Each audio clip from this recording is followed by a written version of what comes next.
Oke, assalamualaikum warahmatullahi wabarakatuh.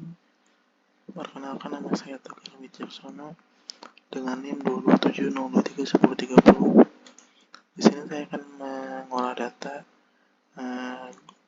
pasien kanker secara global dari tahun 2015 hingga 2024 dengan total data ada di 5.000 baris dan ada di 15 kolom.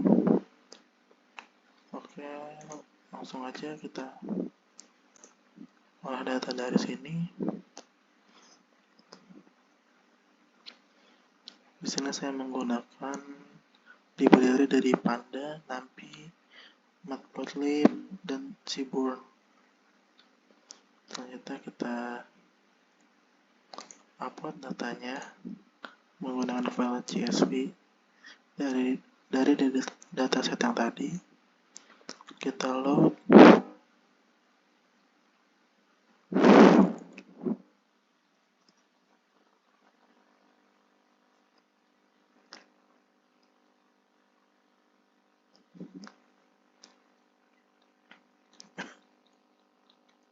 Oke, dari data tersebut bisa diketahui bahwa shape-nya itu ada di 5.000 baris dan kolomnya ada di 15 dengan tipe data masing-masing ada di sini.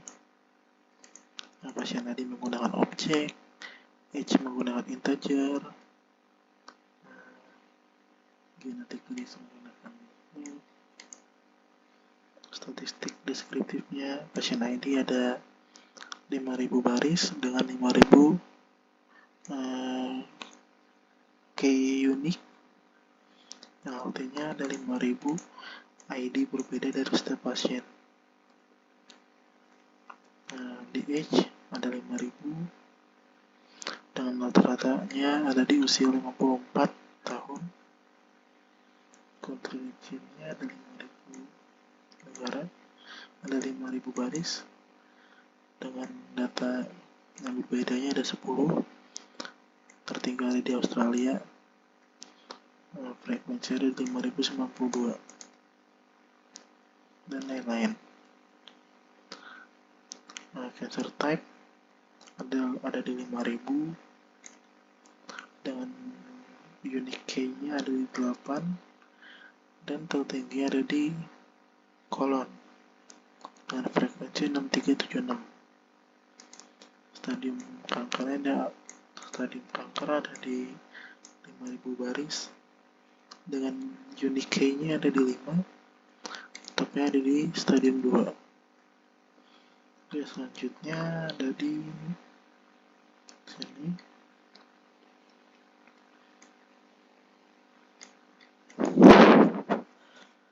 Di sini menjelaskan bahwa rata-rata ada di 20 tahun minimal. Umur yang ada di data ini ada di 50 tahun. Di 25% data ini ada di 37 tahun. Di 50% data ini ada di 54 tahun dan 75% ada di 72 tahun. Selanjutnya ada nilai maksimal dari sebuah kolomnya. Contohnya di age ini maksimal umur di sini tuh ada 89 tahun. Maksimal tahun ada di 2024. Maksimal resiko genetiknya ada di 10, polusi udara ada di 10, alkohol ada di 10, dan lain-lain. Tingkat keparahannya ada di 9,16. Terlihat di sini missing value-nya tidak ada. Dari setiap kolom tidak ada data yang missing.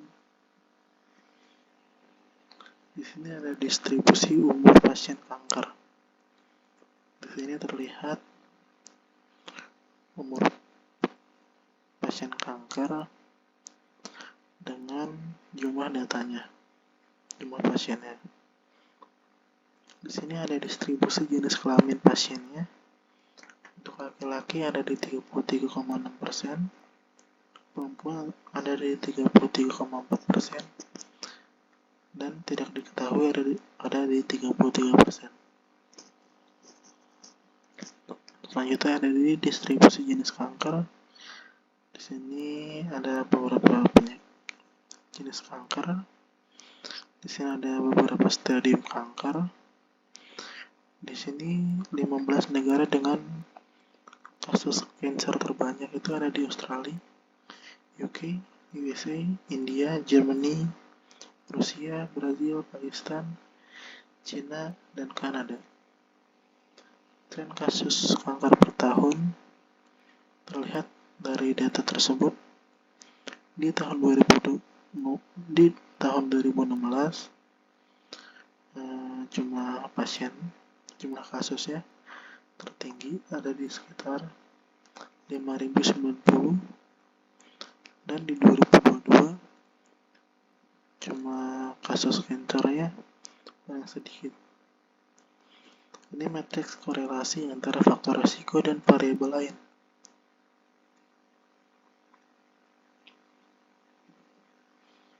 Selanjutnya ada diagram hubungan antara umur dan tahun kelangsungan hidup. Selanjutnya ada distribusi biaya pengobatan per jenis kanker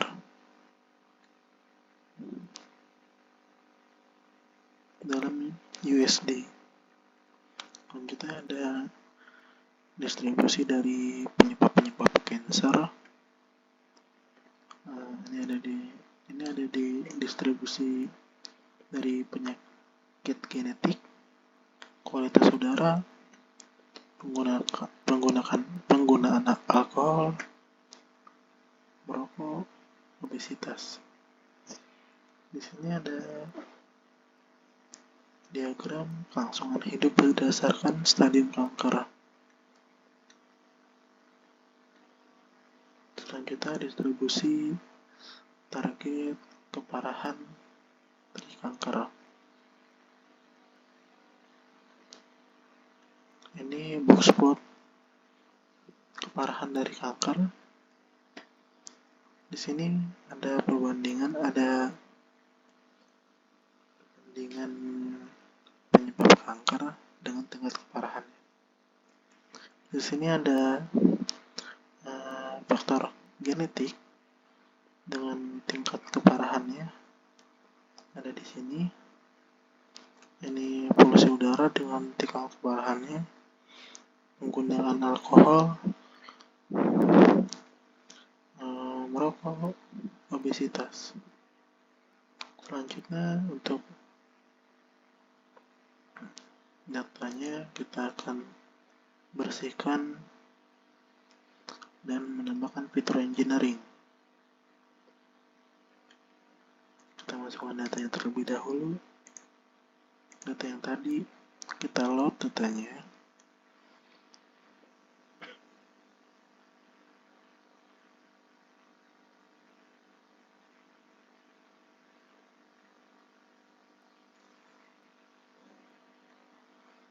Di sini hasil data setelah di pre-processing.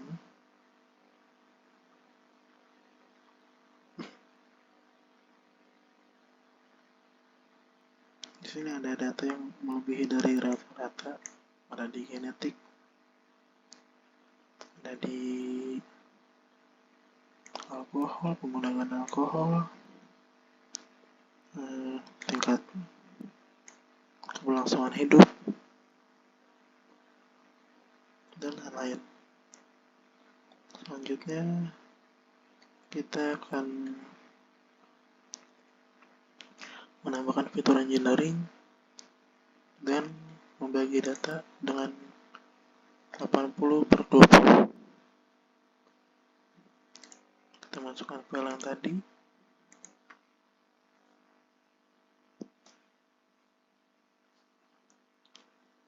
Kita load datanya.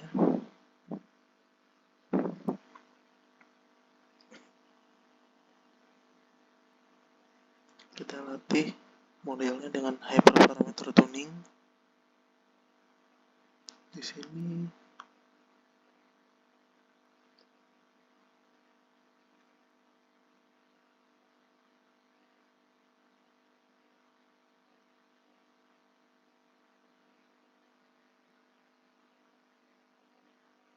Di sini kita menggunakan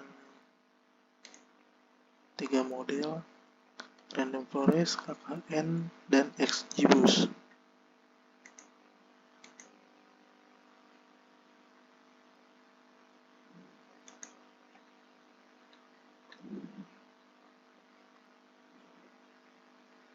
Terlihat dari hasil pengolahan datanya,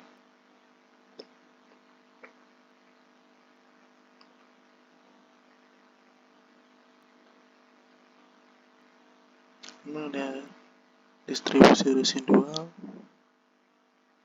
aktual versus prediksi,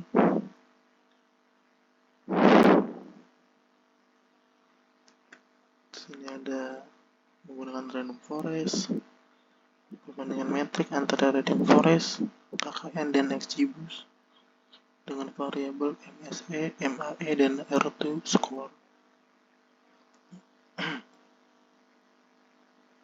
Selanjutnya kita akan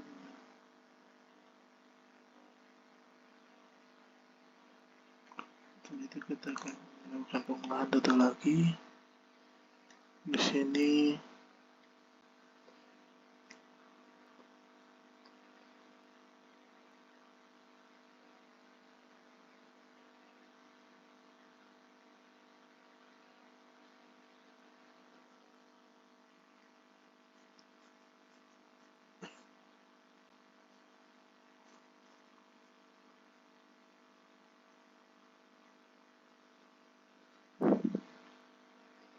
menggunakan klasifikasi model dan regresi model. Terlihat dari klasifikasi menggunakan logistik regresi, tingkat akurasinya ada di 0,1262, presisinya di 0,1260,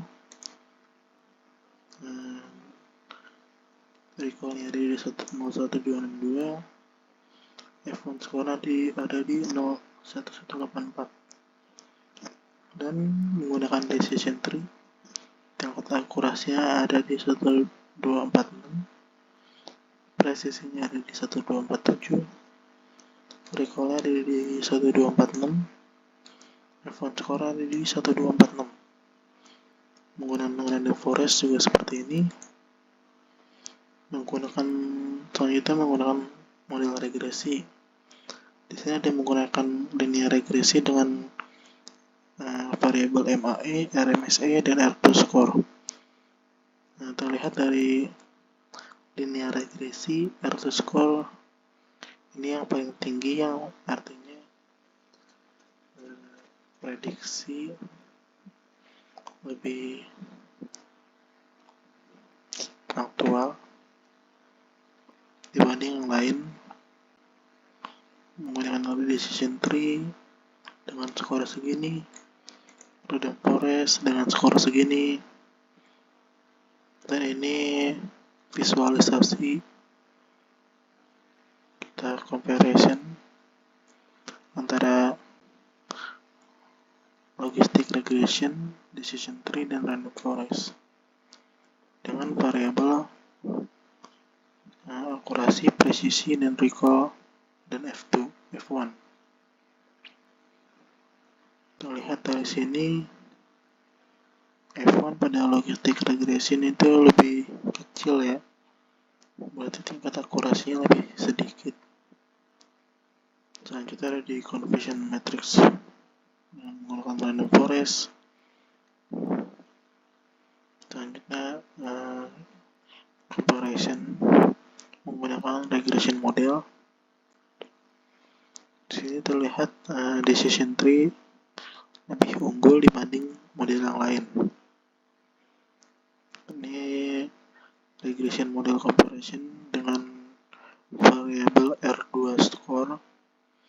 Di sini linear regression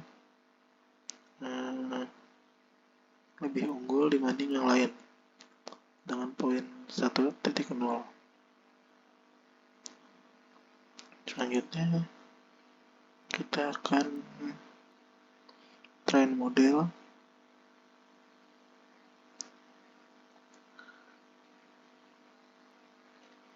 dan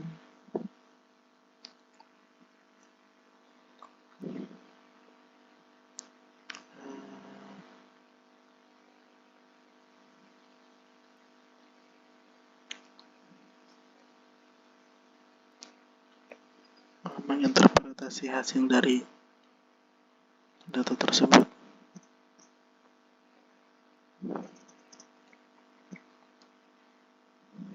Menggunakan 5 data baru.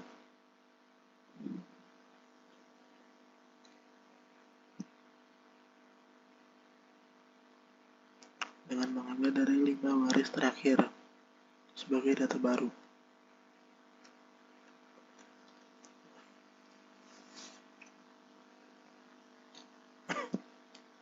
Oke.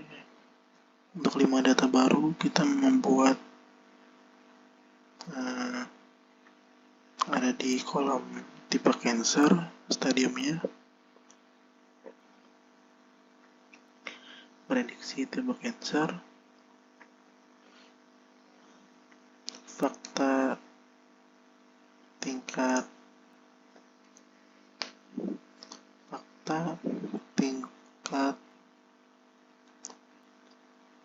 keparahannya secara aktual dan tingkat keparahannya secara prediksi.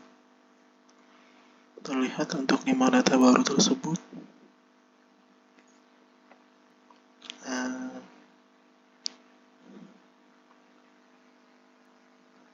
ini diagram untuk top 10 feature importance untuk klasifikasi kanker.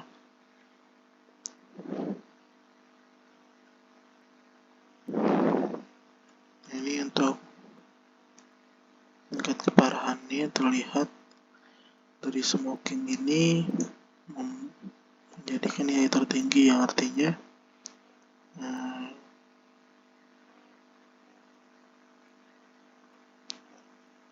dari data tersebut